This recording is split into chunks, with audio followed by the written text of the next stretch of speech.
ሰላም ጤና ይስጥልኝ። የሚዛን ሳምንታዊ ዜናዎችን ይዤላችሁ ቀርቤያለሁ። ከዜናዎቹ ጋር አብራችሁ ቆይታ የማደርገው እኔ ከድጃ መሐመድ ነኝ። አብራችሁን ቆዩ። የኢትዮጵያ ብሔራዊ ባንክ በዲጂታል ገንዘቦችና በቨርቹዋል ሀብቶች ዝውውር ላይ ጥብቅ እገዳ ጣለ። የኢትዮጵያ ብሔራዊ ባንክ በሕግ ከተፈቀደው ውጪ በማናቸውም የቨርቹዋል ሀብቶች ግብይት ማድረግ በጥብቅ የተከለከለ መሆኑን አስታወቀ። እገዳው ቢትኮይንን ጨምሮ ሌሎች ክሪፕቶ ከረንሲዎችን ብቻ ሳይሆን ለማንኛውም ክፍያና ኢንቨስትመንት የሚያገለግሉ በዲጂታል መልኩ የሚተላለፉ መግለጫዎችንም ያካትታል። በተለይም ባንኩ የሚከተሉት ተግባራት ሙሉ በሙሉ የተከለከሉ ናቸው ብሏል። በቨርቹዋል ሀብትና በመደበኛ ገንዘብ መካከል የሚደረግ መመንዘር፣ በቨርቹዋል ሀብቶች መካከል የሚደረግ ልውውጥና ዝውውር፣ የቨርቹዋል ሀብቶች ማስቀመጥ፣ ማስተዳደርና የፋይናንስ አገልግሎት መስጠት፣ ህብረተሰቡን ከህጋዊ ተጠያቂነት፣ ከማጭበርበር፣ ከሳይበር ጥቃትና ከከባድ የገንዘብ ኪሳራ ለመጠበቅ ከእነዚህ እንቅስቃሴዎች እንዲቆጠቡ ባንኩ አሳስቧል። በአማራ ክልል ደቡብ ወሎ ዞን ደጋጋ ከተማ ሱፊያ የመስጂድ ማህተም በኃይል እንዲያስረክቡ እያስገደዷቸው እንደሆነ ለሚዛን ገልጸዋል።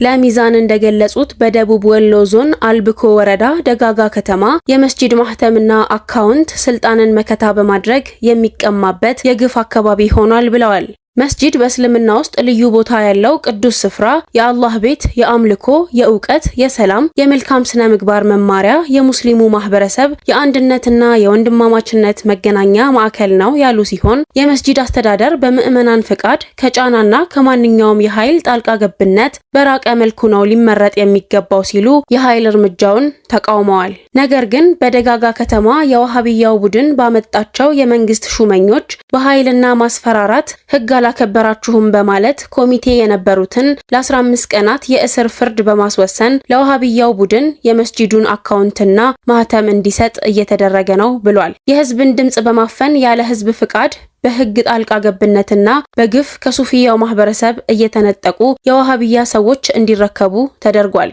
አሁንም ቢሆን እነዚህ ጉዳዮች በህግ በፍትህና በግልጽነት ሊመረመሩ ይገባልም ብሏል። ከማንኛውም ወገን ጋር በሰላምና በመቻቻል ለዘመናት አብሮ የኖረው ነባሩ ሙስሊም ከመስጂዶቹ እንዲገለል የሚያደርግ ማንኛውም አካሄድ ከወቅታዊ ችግር በላይ የወደፊቱን የማህበረሰብ ሰላም ሊያጠፋና አንድነትን ሊያፈርስ የሚችል አደጋ በመሆኑ ሊቆጠብ ይገባል ብለዋል። ምክንያቱም እንደሚታወቀው በዋሃብያ አተያይ ከሌላ ወገን ጋር በመቻቻል አብሮ የመኖር ችግር መኖሩ ግልጽ ነው። ዋሃብያ እስኪመቻችለት ድረስ እንጂ ሌላውን ወገን እስኪለወጥ ወይም የእነሱን መንገድ እስኪቀበል ድረስ ብቻ ነው የሚታገሰው ያሉ ሲሆን በከተማችን ደጋጋ የሙስሊሙ መብት ሊጠበቅ የመስጂድ አስተዳደርም በምዕመናን ፍቃድና በፍትህ መመራት ይገባዋል በማለት ቅሬታቸውን ገልጸዋል።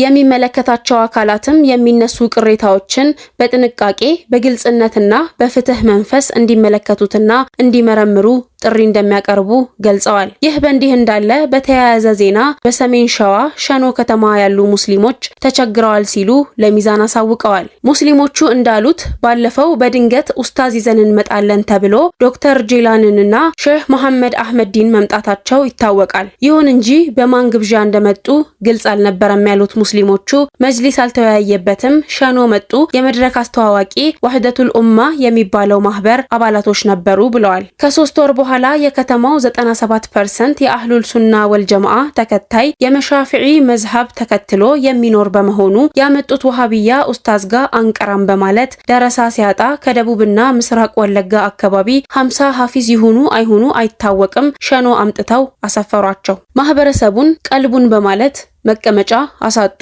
የህዝቡ መስጂድ ውስጥ መድረሳ አስለቅቀው መኝታ በመስጠት የአካባቢውን ሰላምና አንድነት ባህል ለመበረዝ የቀላቢዎችን ቤተሰቦች ለዳዕዋ ስም ሌላ የልዩነት ሰበካ አድርገዋል ብለዋል።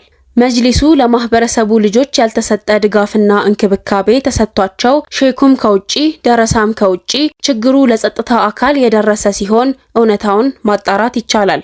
ለዛሬ ከሀገር ውስጥ ያዘጋጀሁላችሁ ዘገባዎች እነዚህን ይመስሉ ነበር። ከባህር ማዶ ወደ ያስኳቸው ዘገባዎች አልፋለሁ። ካይሮ ኢትዮጵያ የታላቁን የኢትዮጵያ ህዳሴ ግድብ እንቅስቃሴ ለፖለቲካ እያዋለች ነው ስትል ከሰሰች። ለዘመናት አባይ ወደ ግብጽ ሲፈስ ግብጽ ስትጠቀምበት ከርማለች። ኢትዮጵያ በገዛ ውሃዋ አትጠቀሚም ማለት የኢትዮጵያን ጥቅም መጋፋትና ሉዓላዊነቴን መጋፋት ነው ስትል ትከራከራለች።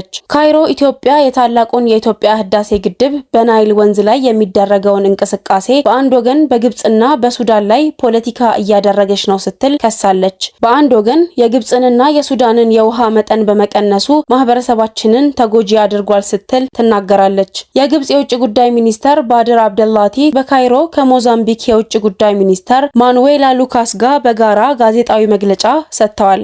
አብደላቲ የውሃ ደህንነትን ነባራዊ ጉዳይና ለግብጽ አገራዊ ቅድሚያ የሚሰጠው ጉዳይ ነው ሲሉ ሊደራደር አይችልም ሲሉ ጠርተውታል። ኢትዮጵያ ግድቡን የገነባችው ዓለም አቀፍ ሕግንና የቅንጅት መርህን በናቀ መልኩ በአንድ ወገን እርምጃ መውሰዷን ግብጽ ደጋግማ ስታስጠነቅቅ ኢትዮጵያ እንደ ተፋሰስ ሀገር በአንድ ወገን ብቻ ልትሰራ አትችልም ስትል ተናግራለች።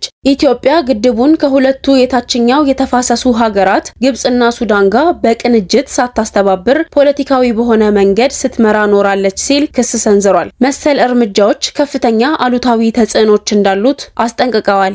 አሜሪካ በ3 አሃዝ የነዳጅ ዋጋ ከፍ በማድረጓ ራሷን እየቀጣች ነው ብለው ተናገሩ። የኢራኑ የፓርላማ አፈ ጉባኤ መሐመድ ባጋር ገሊባፍ በዓለም አቀፍ ደረጃ የነዳጅ ዋጋ ከ$100 በላይ በመጨመሩ አሜሪካን አሾፉባት። ዋሽንግተን ኢራንን ከመቅጣት ይልቅ ራሷን መቅጣት ችላለች ብለዋል። ጋሊባፍ ሐሙስ ዕለት በኤክስ ላይ በጻፉት ጽሑፍ አንድ ምስል አጋርተው ኢራንን ለመቅጣት ፈልገው ነበር፣ በምትኩ በ3 አሃዝ ዘይት ተቀጥተዋል። አሜሪካ የነዳጅ ኤክስፖርቷን ለማስቆም በኢራን ላይ የባህር ኃይል እገዳ ለመጣል የወሰነችው ውሳኔ በዓለም አቀፍ ደረጃ የነዳጅ ዋጋ በበርሜል ከ$100 በላይና የነዳጅ ዋጋ በጋሎን ከ$7 በላይ እንዳደረገ ገልጸዋል። ጋሊባፍ ዋሽንግተንን ስትራቴጂ አድርጎ የገለጸው ለማሾፍ ታዋቂ የኢንተርኔት ሜምን ተጠቅሟል። ቱርክዬ በእስራኤል አይሁድ ሰፋሪዎች በመስጂድ አልአቅሳ የተደረገውን ጥቃት አወገዘች። ቱርክዬ ሐሙስ ዕለት የእስራኤል ሚኒስተርና በእስራኤል የጸጥታ ኃይሎች ጥበቃ በአልአቅሳ መስጂድ ላይ የፈጸሙትን ጥቃት በጠንካራ አነጋገር አውግዛለች። በእስራኤል ሚኒስተር በአክራሪዎች ቡድንና በእስራኤል የጸጥታ ኃይሎች ጥበቃ ስር የአልአቅሳ መስጂድን ግቢ ጥቃት በከባድ አነጋገር እናወግዛለን ሲል የውጭ ጉዳይ ሚኒስተር ባወጣው መግለጫ አስታውቋል። መግለጫው የእስራኤልን ጠቅላይ ሚኒስተር ቤንጃሚን ኔታንያሁ የኢየሩሳሌምን ቅዱስ ቦታዎች ታሪካዊና ሕጋዊ ደረጃ የሚጥሱ የማጭበርበር ድርጊቶችንና ሙከራዎችን ለመከላከል ዓለም አቀፍ ማህበረሰብ የጋራ ኃላፊነት እንዳለበት አረጋግጧል። በተለይም የሙስሊሞች ብቻ የአምልኮ ቦታ የሆነውን የአልአቅሳ መስጂድን ግቢ ገብቶ መረበሽ አግባብነት የለውም ብሏል። ከ3200 በላይ የእስራኤል ወራሪዎች ሐሙስ ጠዋት በምስራቅ ኢየሩሳሌም በተያያዘችው የአልአቅሳ መስጂድ ግቢ ውስጥ በመግባት የመቅደሱን ጥፋት ብለው የሚጠሩትን ለማስታወስ ግቢውን መውረራቸውን ገልጸዋል። በኢየሩሳሌም የሚገኘው የእስልምና ዋቅፍ መምሪያ በሰጠው መግለጫ 3228 ነዋሪዎች በጠዋቱ ሰዓት ወደ ግቢው ገብተዋል ብለዋል። በእስራኤል የቀኝ ክንፍ ተሟጋቾች የተዘዋወሩ ቪዲዮዎች ወራሪዎቹ ከዶም ኦፍ ዘ ሮክ ፊት ለፊት የጋራ ጸሎት ሲያደርጉ አሳይተዋል። ሌላኛው ቪዲዮ ደግሞ ተሳታፊዎቹ የእስራኤል ፖሊስ ፊት የእስራኤልን ብሔራዊ መዝሙር ሲዘምሩ የእስራኤልን ባንዲራ በአልአቅሳ ግቢ ውስጥ ሲሰቀል አሳይቷል። ሁቲ በቀይ ባህር 2 የሳዑዲ አረቢያ የነዳጅ ጫኝ መርከቦች ላይ ጥቃት መፈጸሙን አስታወቀ። በየመን የሚንቀሳቀሰውና ከኢራን ጋር አጋርነት ያለው የሁቲ ንቅናቄ ሐምሌ 15 እና 16 በቀይ ባህር እየተንቀሳቀሱ በነበሩ 2 የሳዑዲ አረቢያ የነዳጅ ጫኝ መርከቦች ላይ የሚሳኤልና የድሮን ጥቃቶችን መፈጸሙን አስታወቀ። ይህም በስትራቴጂካዊ የውሃ መተላለፊያ ያለውን የእንቅስቃሴ ስጋት ይበልጥ አባብሶታል። አልጀዚራ እንደዘገበው የሁቲ ወታደራዊ ቃል አቀባይ ያህያ ሳሪ ቡድኑ ኤንሴሊያና ሌላ በተባሉ መርከቦች ላይ በባሊስቲክና ክሩዝ ሚሳኤሎች እንዲሁም በድሮኖች ጥቃት መፈጸሙን ገልጸዋል። አክለውም መርከቦቹ ከሳዑዲ ጋር ግንኙነት ያላቸውን መርከቦች ለማገድ በቅርቡ የተጣለውን የሁቲ የባህር እገዳ ጥሰዋል ሲሉ ተናግረዋል። የሳዑዲ ባለስልጣናትና ሌሎች የመረጃ ምንጮች ኤንሴሊያ የተባለችው መርከብ ከሳዑዲ የውሃ ክልል አቅራቢያ ከአልሹቃይቅ በስተደቡብ ምዕራብ 70 ናውቲካል ማይልስ ገደማና ሌጂዛን ወደብ ወሰን አቅራቢያ ጥቃት እንደተፈጸመባት አረጋግጠዋል። መርከቧ በሚሳኤል ከተመታች በኋላ የፊት ለፊት ክፍሏ ላይ እሳት መነሳቱና የእርዳታ ጥሪ ማስተላለፏ ተዘግቧል። በክስተቱ ምንም አይነት የሰው ሕይወት ጉዳት አልደረሰም። ሁቲዎች ሌላ በተባለችው ሁለተኛ መርከብ ላይም ጥቃት መፈጸማቸውን ቢናገሩም የተባለውን ጥቃት በተናጥል አልተረጋገጠም። ጥቃቶቹ የተፈጸሙት በቀይ ባህር የሚደረገው የመርከቦች እንቅስቃሴ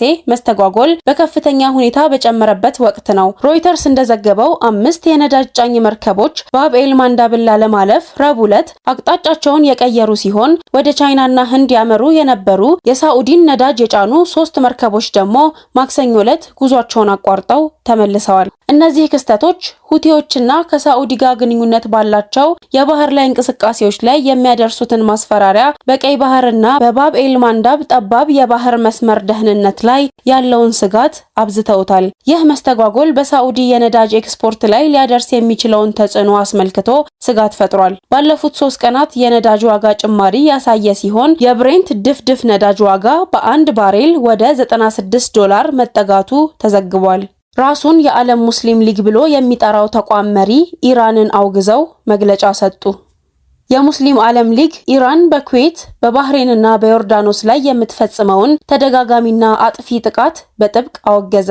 በሊጉ ዋና ጽህፈት ቤት በተሰጠ መግለጫ የሙስሊም ዓለም ሊግ ዋና ጸሐፊና የሙስሊም ሊቃውንት ድርጅት ሊቀመንበር የሆኑት ሼህ ዶክተር መሐመድ ቢን አብዱል ከሪም አልኢሳ ኢራን የምትፈጽማቸው ወንጀሎች ብለው ጠርተው ጥቃቶችን አውግዘዋል።